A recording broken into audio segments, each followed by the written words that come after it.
Welcome to this edition of Four-Wheel Drive. You've probably seen them driving around. Kind of odd looking, quirky looking, retro. The new Toyota FJ. Actually not that new, been in the United States for several years, South Africa about a year. I think people have a love-hate relationship with this vehicle. They either hate it or they love it. Actually, that's not true. I haven't decided whether I love it or hate it.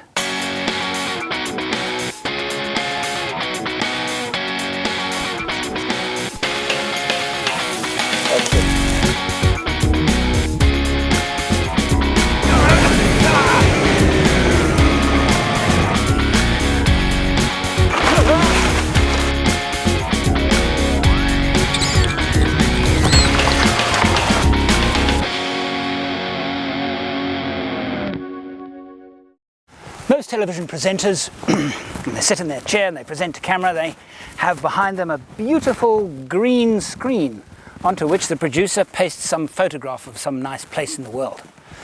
Well, I can't afford such extravagances, so live, Rwanga National Park.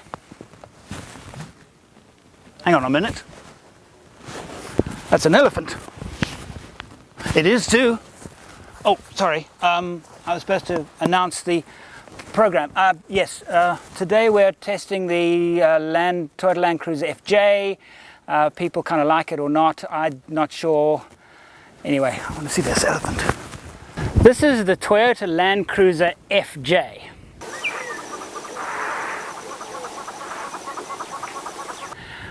People have a love-hate relationship with this vehicle. It's quite strange.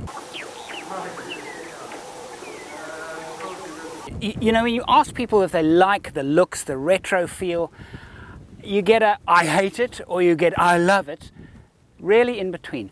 I'm going to test it, I'm going to run it, but I'm not going to test one straight out of the showroom floor. I'm going to test this one. This has been heavily modified by LA Sport. Actually, I say heavily modified. It looks far more heavily modified than it actually is. Okay, the bull bar, TJM, airbag and cooling approved. Their own HID lights, plasma winch. The suspension of the FJ is actually Prado. This is actually a Prado. And if you think about the amount of money it costs, that's a good value because Prado is a great vehicle, great combo off-road, on-road vehicle. The obvious changes, these come from the States. The FJs are big in the United States, so you can get lots and lots of accessories there. Really cool stuff. At LA Sport, import a lot of it. Wheels, the tires, excellent tires. BF Goodrich's wouldn't fit anything else. That's standard, although it doesn't look it because it kind of fits in so well at the side step. The rear bar and bumper. This is a single wheel carrier, LA Sport Pro rear bumper and jerry can holders. You can actually have them make a double bar for you. And this macho piece of steel is actually for firewood and things like that. The roof rack is the standard Toyota roof rack. Looking at it, I would say it's not terribly practical, certainly not as practical as an aftermarket roof rack, but it looks cooler.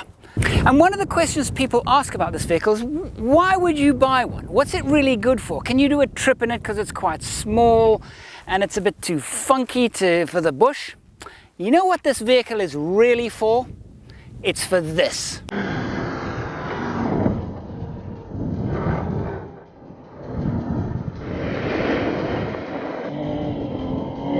Yo, this is fantastic.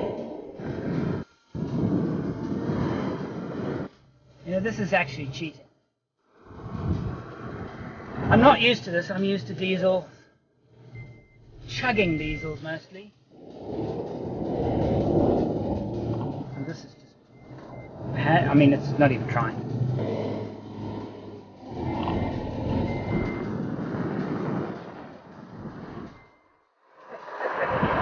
You like it? That is as much fun as you can have in a four-wheel drive.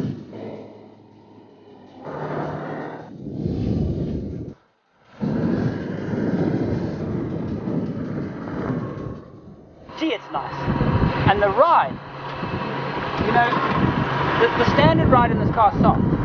It's still just a soft, but it doesn't bottom. Yeah. It's floating over the big bump. Yeah, it's just soaking it up, handling it, doing it.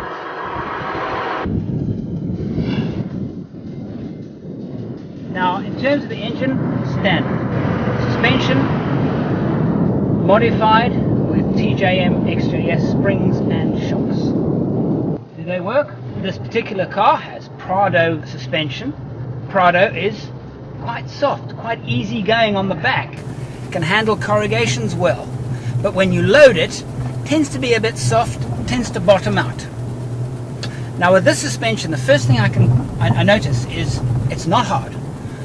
Many springs and shocks that you add to a vehicle as aftermarket accessories, because they increase the load, they also make the car very hard. Not in this case at all. I love this car. I love this car. It's fantastic. Would it be any good in the bush, safari wise? I don't know. It's, not very big. It looks like a 2-door, but it's actually a 4-door. Is it a 4-seater? Yeah, kind of, only just, because there's not a lot of room in the back. Is there a lot of room for a lot of off-road, expedition kit? Not much. The standard roof rack is pretty useless, so you have to add a proper rack. And this is the first time I've driven one off-road. And yes, with a wheelbase such as this, with an engine with this much power, it's going to be great on the dunes. This is not just great on the dunes, it's brilliant on the dunes. I tell you what, if you were 2 of you, no kids, want a fun car, it's going to be nice to drive in town, practical everyday car, but you want to go serious off-road driving. Not just a bit, serious. This is going to work nicely. This you're not going to go wrong with this.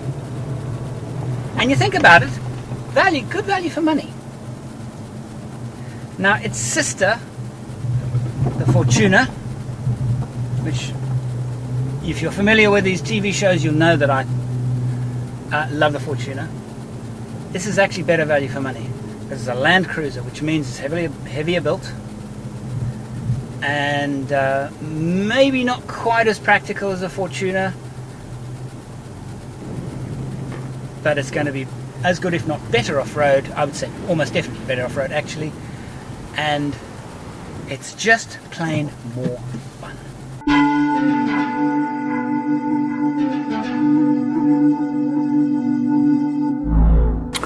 So why should you actually go into your dealership and ask to test drive one of these? Well, if you're one of those people that likes your off-roader, in other words, your vehicle that can go in serious off-road conditions, 3 and 4 grade trails. If you want that vehicle to also be a great drive in town, for the money, you're not going to do much better than the FJ. If you're the kind that wants to go on long distance expeditions carrying lots and lots of gear, you're going to have to take a trailer. There's not a lot of room in the back. If you just want something that is great fun to drive, it's got a quirky look about it, stand out from the crowd, I think it's fantastic. I think, for me, it's great. And now, why wouldn't I buy one? Well, I wouldn't buy one if I had a family of 4. Yes, it's a 4-door, but really, there's room in the back, but it's claustrophobic. Windows are very, very small. You can't open the back doors without opening the front doors. I don't think a 3rd and 4th passenger is going to be really happy in this car. If I wanted to go on safaris and carry lots and lots of kit, I probably wouldn't buy it either. It's not particularly big in the back, but because of its 4-litre V6, it's going to be a great tow vehicle. So if you're into trailers, put everything in a trailer, you've solved that problem. Can't think of another reason why I wouldn't buy one.